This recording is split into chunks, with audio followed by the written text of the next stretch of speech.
오늘은 사무엘하 22장 32절로 51절까지 하나님 말씀 전하겠습니다. 여기에서 32절에 보니까 여호와 외에 누가 하나님이며, 여기서 이제 여호와 있잖아요. 여호와의 하나님이다 할 때 이 하나님은 이렇게 또는 엘로힘 이렇게 표현하는 거거든요. 그러니까 이제 여호와 할 때 엘이 나오는 이유는 전능성, 능력의 하나님을 나타날 때 엘이라 이렇게 말하잖아요. 그러니까 여기서 지금 여호와 외에 누가 하나님이며 누가 엘이며 우리 하나님 외에 누가 바위냐. 그러니까 이제 이 당시는 다 똑같잖아요. 여기 어느 시대나 이 당시는 자기들 하나님이에요. 자기들 하나님. 그러니까 그 성경을 가만 보면은 이스라엘 사람들도 그 신앙의 조상들도 이 하나님에 대한 인식이 점점 바뀝니다. 처음에는 자기 이스라엘의 하나님이에요. 자기 이스라엘의 하나님. 그러니까 여호와 하나님은 이스라엘의 하나님이었다. 근데 시간이 지날수록 어떻게 되냐 그러면은 이 하나님이 전 우주적인 하나님이구나라는 걸 깨닫게 되는 것이죠. 그러니까 지금 32절 같은 경우는 여호와 외에 누가 하나님이며 우리 하나님 외에 누가 바위죠. 이때도 벌써 이제 전 세계의 하나님인 것을 서서히 느끼는 것이죠. 전 세계 하나님을 느끼시죠. 그리고 이제 여기서 바위다. 이 바위는 어제도 제가 말씀드렸지만 바위다 그러면은 불변하시는 하나님이에요. 이 불변하시는 하나님이라는 것은 왜 우리에게 위안을 줍니까? 불변하시는 하나님이 위안을 주는 것은 우리가 그 기준에 도달하면 된다라는 것을 가지고 있기 때문에 그러는 거예요. 기준에 도달하면 된다. 그게 안심이잖아요. 그러니까 만약에 내가 이제 어디 취업을 한다. 만약에 이제 교수들을 취업할 때 그런 게 많은 것 같아요. 교수들이 될 때는요, 미리 좀 내정을 해놓는 경우가 있어요. 내정을 해놓는 경우가 이번에는 뭐 홍길동 박사가 되는 걸로 내정을 한다. 그런데 이제 또 이걸 공개적으로 하기 위해서 공개 이제 이렇게 원서를 받는 거죠. 그렇기 때문에 사실은 가장 공정해야 되고 가장 깨끗해야 될 교수들 세계에서도 보면은 그렇지 않은 거예요. 끈과 연줄로 이렇게 되거든요. 그렇기 때문에 만약에 그런 세계에 여러분이 산다, 공무원도 그렇게 뽑는다, 또는 뭐 기업체도 그렇게 뽑는다, 그럼 어때요? 원서를 낼 이유가 없는 거죠. 원서를 낼 이유가 없잖아요. 그게 바로 불공정한 사회란 말이에요. 그게 불공정. 원서를 내봐야 들러리에 불과하지 않습니까? 그렇잖아요. 그런데 어떤 거예요? 딱 기준을 잡고 이 기준이 넘어서는 사람을 합격. 이렇게 되면 어때요? 열심히 노력할 의미가 있는 거잖아요. 열심히 노력할 의미가. 그게 정의잖아요. 그죠? 열심히 노력한 사람이 좋은 데를 들어가는 게 정의 아닙니까? 그러니까 여기서 바위다라는 뜻은 뭐냐면 흔들림이 없다, 그러니까 안전하다, 그런 뜻보다는 공정하다는 뜻이에요. 하나님은 바위다라는 건 불변하시다, 이 뜻은 공정하시다. 그래서 어느 누구도 그 기준을 넘어선다 그러면은 그 기준을 넘어서는 만큼의 칭찬과 대가를 허용해 주시는 것, 바로 이게 하나님이시다라는 것이에요. 하나님은 그러지만 이 세상은 어때요? 아니죠. 이 세상은 끈과 뭐 줄과 뭐 뒤에서의 거래와 이런 비리와 이런 것들이 사실 엄청나게 통용되고 있잖아요. 여러분 만약에 국가에서 뭡니까 뭐 1,000억 원짜리 공사, 1,000억 원짜리 공사가 이제 나왔어요.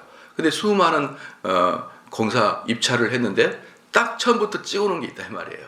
그렇잖아요. 그러면요 원서를 내보면은 다 알아요.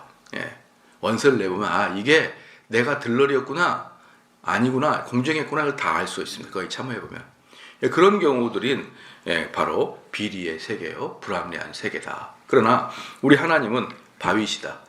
창세 때부터 지금까지 동일한 기준을 가지고 동일한 사람들에게 동일한 축복을 내리시는 그 하나님이시다. 그렇기 때문에 우리는 안전한 상태다라는 것이에요. 33절에 하나님은 나의 견고한 요새시며 나를 온전한 곳으로 인도하시며, 많이 봤으니까 넘어가겠습니다. 나의 발로 암사슴 발 같게 하시며 나를 나의 높은 곳에 세우시며. 암사슴 발이 뭡니까? 얼마나 파워풀합니까? 툭툭 날아가고 그냥 바위를 툭툭 찔러가잖아요. 이 당시에 고대 전쟁에서 뭡니까? 그 전쟁의 3요소라 그런다 그러면 그 무기 그렇잖아요. 무기의 질량, 그 다음에 군사의 숫자, 그렇죠. 그 다음에 뭐냐면 병사들의 빠르기입니다. 병사들의 빠르게. 암사슴의 발은 뭡니까? 빠르지만 또 지구력도 있어요. 그러니까 이 당시에 장수들을 저 사람은 암사슴 같다라고 표현할 것은 정말 빨리 달리면서 적과 교전할 수 있기 때문에 진짜 좋은 병사라고 할 수가 있거든요. 우리도 보면은 참 암사슴 같은 그런 다리를 갖고 있는 병사를 본다 그러면 여러분 어떻습니까? 우리 월드컵에 나가는 축구 선수들 달리기 축축축 빠른 애들 보면은 정말 속이 후련하죠. 달리기 빠르고 사람들 막 이렇게 다 제끼고 골대 앞에까지 신속하게 도달하는 그런 축구 선수라 그러면 얼마나 듬직합니까? 일개 축구도 이러는데 한 국가의 운명을 좌우하는 장수가 그런 식으로 속이 후련하도록 그런 그 전쟁에 참여하는 자다. 그러면요 사람들이 야, 그 사람만 나가면은 백전백승이야. 그게 바로 다윗입니다. 그게 바로 다윗이에요. 만약에 우리나라 축구 선수의 메시가 딱 있어요. 호날두가 있습니다.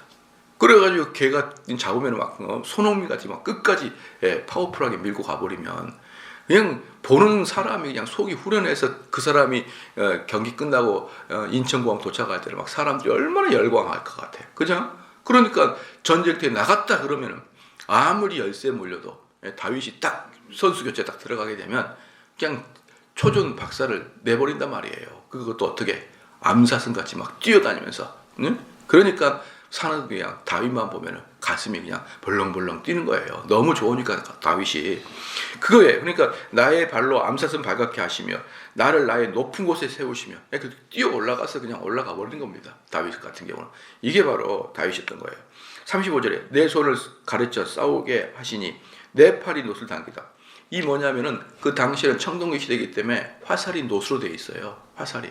그래서 놋의 특징은 뭐냐 그러면요. 뭡니까? 철보다 사실 훨씬 무겁습니다, 놋이.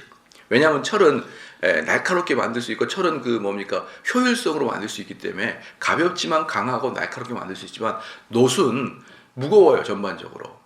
그러니까 여기서 지금 다윗이 놋을 화살로 쏜다는 것은 무슨 뜻이냐 그러면 팔의 힘도 그만큼 강하다는 거예요. 멀리 있는 적을 당기기 위해서는 팔을 아주 힘껏 당겨야 되는데 그것도 놋 화살을. 근데 자기한테는 그런 힘도 있는 거예요. 다리는 암사슴 같고 팔에는 또 힘이 있고 완전히 장수로서의 모든 걸 다 갖췄잖아요. 머리 똑똑하죠. 다리 튼튼하죠. 이것을 하나님이 다윗에게 주셨다 이 말입니다. 주께서 또 주의 구원의 방패를 내게 주시며 주의 온유함이 나를 크게 하셨나이다. 내 걸음을 넓게 하셨고 나로 실족지 않게 하셨나이다. 그러니까 다윗은 우리는 흔히 보면은 골리앗과 다윗의 싸움이라 그래가지고 강자와 약자의 싸움을 보여주잖아요. 그런데 나중에 보면은요, 다윗이 아주 강하다는 것을 여러분은 자꾸 잊어버려요. 어떤 사람이 그 얘기를 하더라고요.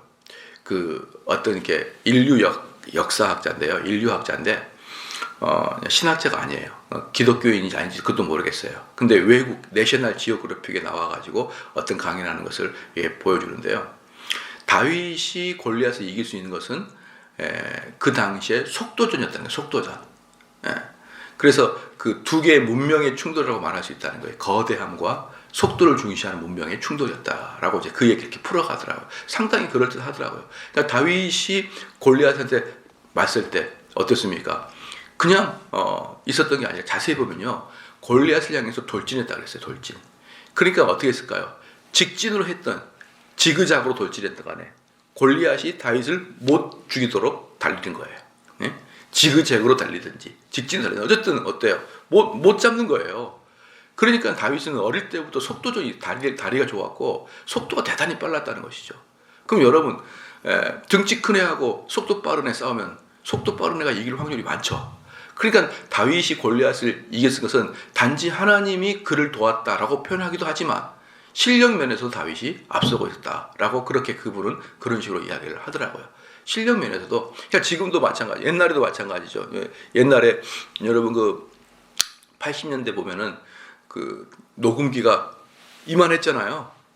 그래가지고 뭐 여러분 좀 노는 사람들은 어깨 메고 이렇게 쿵짝쿵짝 돌아다니고 그랬잖아요. 이거 좀 놀았던 사람들은. 그래서 어깨에 한 번씩 맸잖아요. 이걸. 그렇게 했던 그 녹음기가 손바닥만 하게 됐잖아요. 손바닥. 그 뭐 워크샵이나 뭐라 그래? 워크맨이나 마이마이 같은 거. 요만 손바닥만 맸잖아요. 그런 거.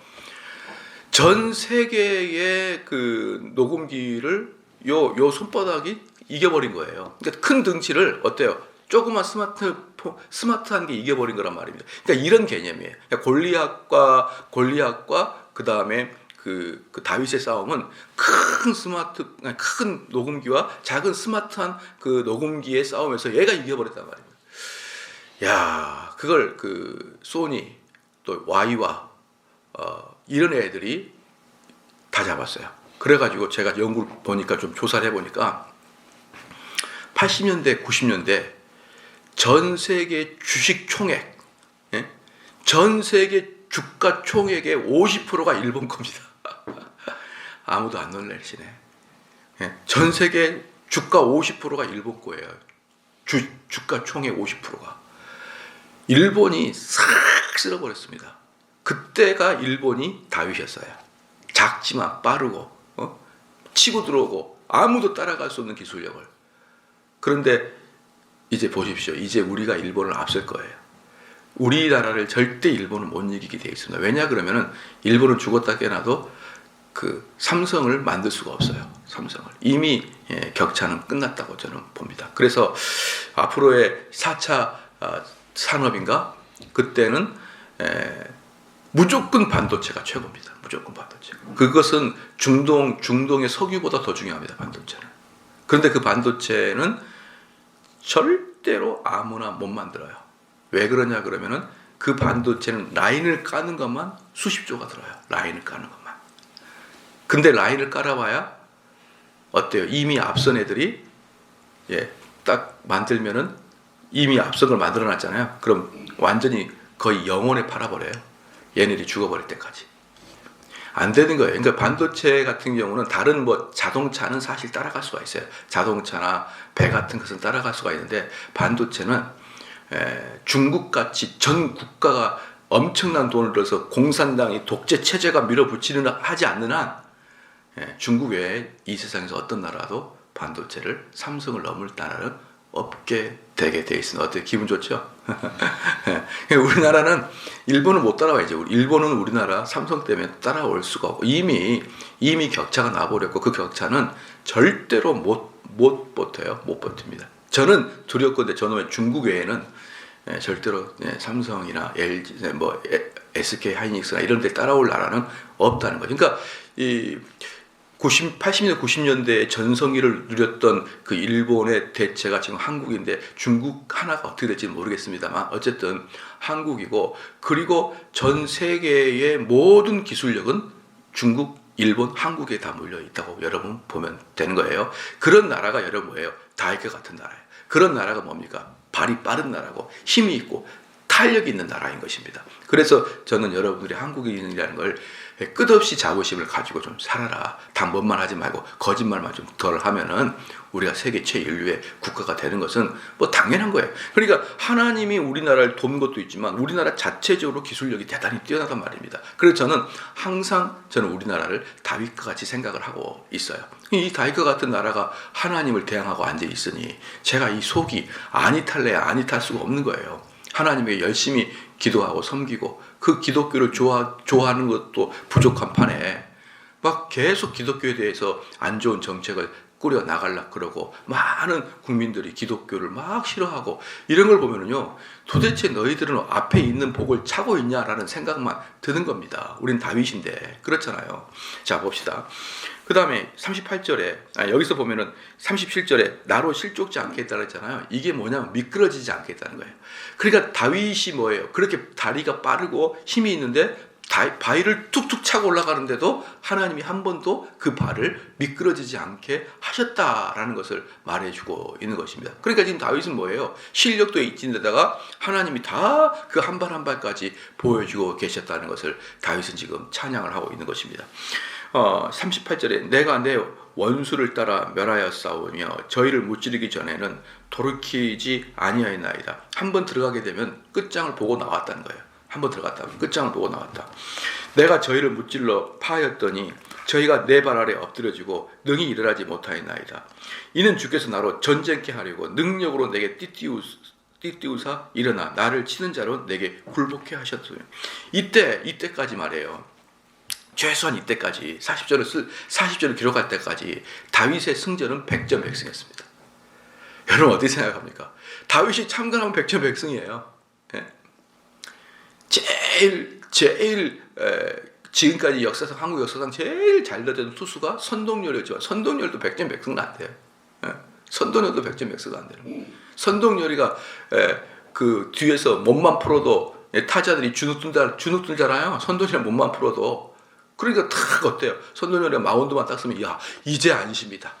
그 놈이 일본 놈이든지 그 놈이 미국 사람이든지 상관없이 탁 국가대표 대항전에서도 선동열이 딱 마운드 올라오면 아 이제 마무리가 되겠구나. 이제 이 3대2를 지키고 끝내겠구나. 이런 안심이 있잖아요. 그런 선동열도 100전 100승이 아니잖아요. 근데 어때요? 다윗은 100전 100승이에요. 가면. 그러니까 어디든 들어가면 일단 파괴해서 들어가게 되면 끝까지 마무리를 하기 전까지 다윗은 돌아오지 않았다는 것이죠. 그렇죠? 100전 100승. 그러니까 왜 그런 일이냐? 이는 주께서 나로 전쟁케 하려고 능력으로 내게 띠를 띄웠다 이 말이에요. 능력으로. 주님이 나에게 능력을 주셔서 나를 전쟁의 천재로 만들기 위해서. 여러분 어느 분야든지 천재가 있습니다. 어느 분야 천재가 있어요. 그런데 우리에게 가장 큰 힘을 주는 것은 결국은 전쟁의 천재예요. 그렇잖아요. 그래서 어떤 전세가 있어도 일단 그 장군이 그 지역에 딱 들어간다. 그러면 안심하다. 얼마나 백성이 좋습니까? 전쟁의 천재 다윗입니다. 전쟁의 천재 다윗이에요.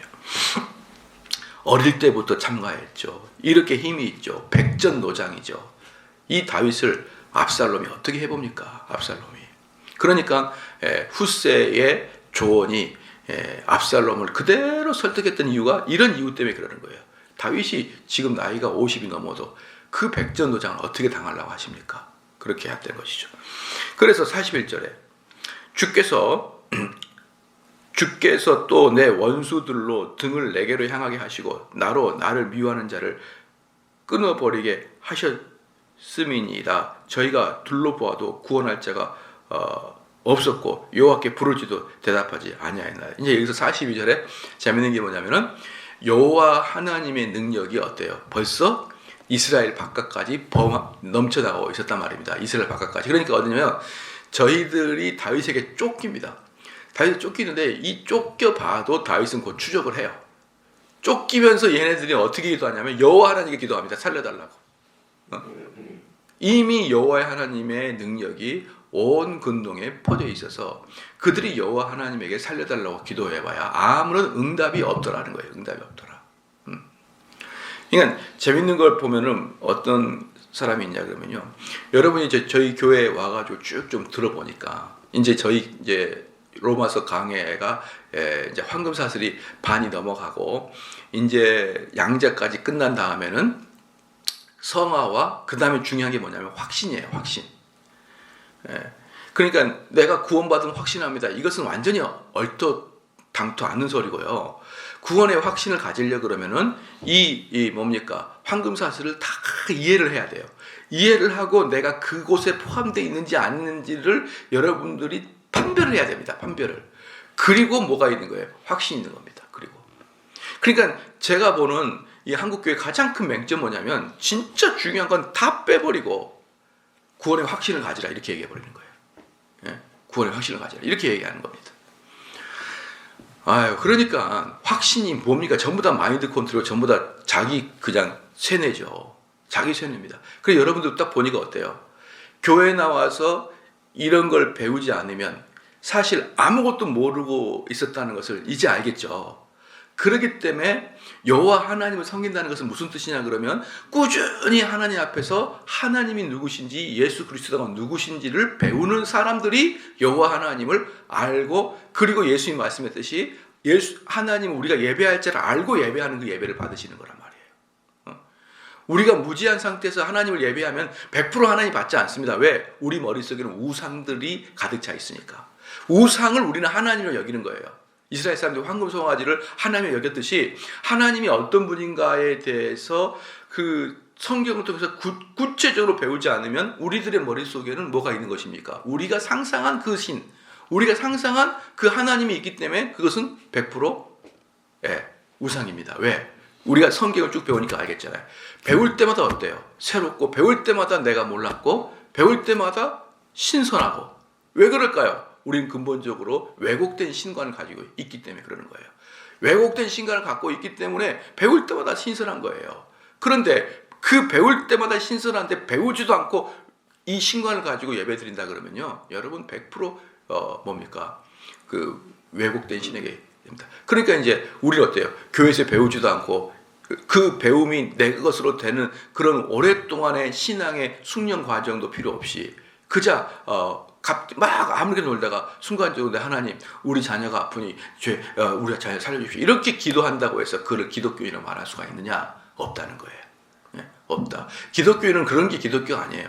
여러분이 고난당하는 중에 여러분들이 어려움 중에 하나님께 기도하는 게 기독교인이 아니라 하나님이 어떤 분이고 예수님이 어떤 분이고 그 하나님께 나가는 방식이 뭔지 이런 것을 꾸준히 배우고 그것의 그 인격을 여러분이 투영할 때 그 사람들을 기독교인이라는 거예요. 그래서 누구든지 하나님께 구하면 되는 거예요. 왜? 내가 그 안에 있고 그가 내 안에 있을 때 하나님께 구하는 거예요. 그 전제 조건이 더 중요하단 말이다. 내가 그 안에 그가 내 안에 있을 때가 중요한 것이지 무엇이든지 구하라 그건 별로 중요한 게 아니에요. 근데 우리는 요 앞에 전제 조건 다 빼버리고 무엇이든지 구하는 거예요. 이게 바로 지금 이 다윗에게 쫓겨다니면서 자기들도 여호와께 구합니다. 하나님 죄송합니다. 하나님 저희를 살려주십시오. 그렇게 해봐야 하나님의 응답은 있을 리가 만무하다. 그러면서 막 하나님 살려주십시오라고 말하고 있는 이 외적들을 막 다윗은 무찔러 버리고 있다는 것이죠. 그렇게 할 필요가 없다라는 것이죠. 42절에 저희가 둘러보아도 구원할 자가 없으며 여호와께 부르짖어도 대답하지 아니하셨다라는 그 말씀입니다. 내가 저희를 땅의 티끌같이 부스러뜨리고 거리에 진흙같이 밟아 헤쳤다. 완전히 어때요? 진멸을 시켜버렸다. 완전히 무의미하게 해버렸다. 44절 주께서 또 나를 내 백성의 다툼에서 건지시고 나를 보존하사 열방에 으뜸을 삼으시니 내가 알지 못하는 백성이 나를 섬기리라. 얼마나 하나님이 다윗을 높이 지켜드렸냐면 열심히 다윗은 싸우기만 했는데 온 열방에 있는 사람들이 다윗의 소문을 듣고 벌벌벌벌 떨게 하나님이 만들어버렸다는 것입니다. 그럼 이러면 어떻습니까? 전쟁도 안 하고 무혈입성 그냥 어디 가면 다윗이 왔다. 무혈입성입니다. 무혈입성. 그러니까 옛날에 보면 몽고 제국이 어느 지역에 딱 가게 되면은요, 탁 사실을 보냅니다. 항복해서 조공을 바칠래, 아니면 진멸을 당할래, 탁 보내면 그 조정은 난리가 나는 거예요. 난리가 나. 끝까지 싸우자는 파와 우리가 지금 자존심 지킬 때입니까? 라는 파. 그러니까 아무것도 안 해요. 탁 문서만 보내. 우리가 입성할 건데 어떻게 할래? 이 문서 딱 보내면 거기 안에서 자중질환, 항복하자 아니면은 끝까지 지키자. 끝까지 지킨 애들은 몽고들한테 진멸을 당했습니다. 진멸을. 완전히 쓸어버렸어요. 완전히 쓸어버렸습니다. 그러면서 이제 어땠냐면은 저기서 이제 조종이 들리는 먼 곳에서 엄청나게 긴 그 나팔이 있거든요. 그 땅에까지 쭉 내려오는 거. 그 소리가 어떤 소리냐면 뭐 이런 소리가 나요. 멀리서. 그러니까 그 조정에서 회의할 때 몽고는 그걸 울리고 있는 거예요. 쫙 울리면 막 소리가 들리면은 막 이제 우리나라 사람은 기겁을 하는 거예요. 이게 꼭 저승사자가 오는 것 같은 그런 소리거든요. 그게. 그러면은 90% 이상이 몽고한테 그냥 손을 들고 문을 열어줘 버려요. 그게 다윗도 그러는 거예요. 이름이 무시무시하게 깔려버리니까 그냥 다윗 군대가 왔다. 그럼 그냥 성문 오픈 이렇게 해버렸다 이겁니다. 자, 이게 45절에 이방인들이 내게 굴복함이여 저희가 내 풍성을 듣고 곧 순복하리로다. 풍성이 뭡니까? 소문을 듣고 곧 순복해 버리더라 이 말입니다. 이방인들이 쇠미하여 그 견고한 곳에서 떨며 나오리라. 견고한 성인데도 이방인들이 문을 열고 떨면서 항복해서 나오더라 이 말입니다. 자, 이게 바로 누가 한 것입니까? 여호와 하나님이 하는 것이라고 말할 수밖에 없지 않습니까? 그 다윗의 그 능력을 온 세계, 뭡니까? 페이스북도 없는 이 시대에, 그 시대에 정말 온 세계에 다윗이라 그런다 그러면, 그리고요, 장수에 대한 소문은 더 증폭되어서 소문이 나게 되세요. 더 증폭. 야, 걔는 눈이 마주치자마자 죽어버린다더라. 막 이러면서 눈이 마주치자마자 죽어버린다더라. 이러면서요. 여러분 그 일본 영화 보면은 장수들 보면은 얼굴에 그 나무 깜짝 나무로 딱 쓰고 막 수염 탁 달리게 하고 그러잖아요. 그게 바로 뭡니까? 그 사람을 보는 순간 저승에서 온 것처럼 공포에 질리게 하려고 그 이상하고 무서운 가면을 쓰고 그렇게 하는 거예요. 그러니까 이게 뭐냐 그러면, 근데 그 가면을 안 써도 다윗은 명성만으로도 저승사자와 같다더라. 이렇게 소문이 나게 돼 있는 거예요. 전쟁의 소문은.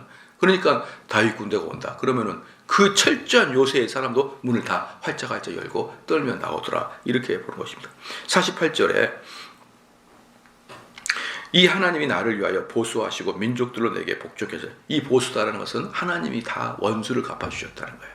하나님이 원수를 갚아주셨고 나는 뭡니까? 많은 민족들이 그냥 나한테 복종만 하였다라는 것입니다. 나를 원수들에게서 나오게 하시며 나를 대적한 자 위에 나를 드시고 나를 강포한 자에게서 건지시는다. 이 49절은 충분히 누구라고 연상할 수 있습니까? 사울로 연상할 수가 있어요. 사울로.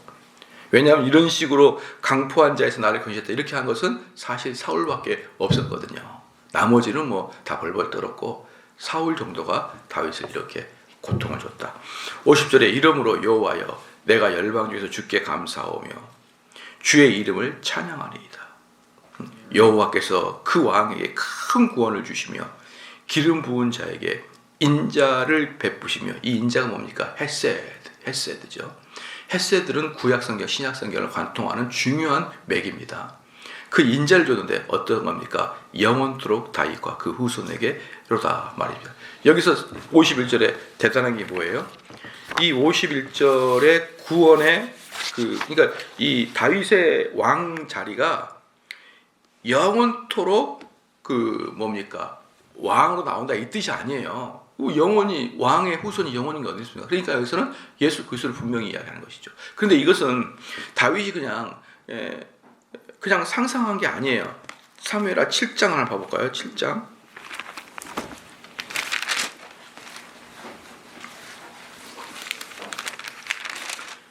7장 보면요.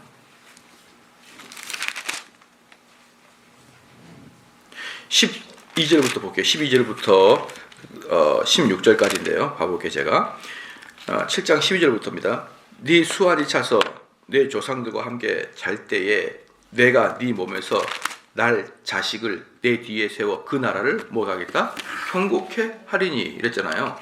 저는 내 이름을 위하여 집을 건축할 것이요 나는 그 위를 영원히 경곡해 하리라. 이게 지금 나단이 다윗에게 하나님 말씀을 예언한 겁니다. 그냥 계시를 준 거예요. 14절 나는 그 아비가 되고 그는 내 아들이 되리니 저가 만일 죄를 범하면 내가 사람 막대기와 인생 채찍으로 징계하려니와 내가 네 앞에서 패한 사울에게서 내 은총을 빼앗은 것 같이 그에게서는 빼앗지 아니하리라. 내 집과 내 나라가 내 앞에서 영원히 보존되고 내 위가 영원히 견고하리라 하셨다 하라. 이건 선지자 나단이 다윗에게 예언한 것입니다. 이 예언은 누구예요? 예수 그리스도까지 가는 거잖아요. 그죠? 예수 그리스도까지 가면 예수 그리스도가 만왕의 왕이 되는 것은 언제까지? 영원히.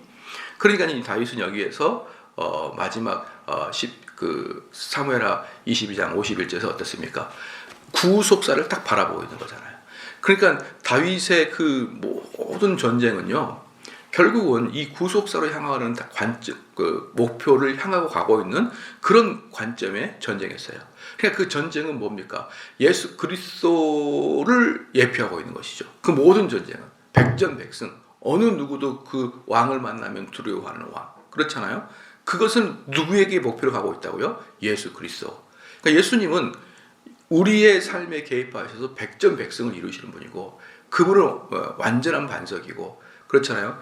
그분은 이름이 모든 사람에게 덜덜 떨릴 만한 그런 심판자이시고 근데 그가 누구시다? 예수 그리스도다라는 것을 다윗은 지금 보여주고 있는 것입니다. 기도하겠습니다.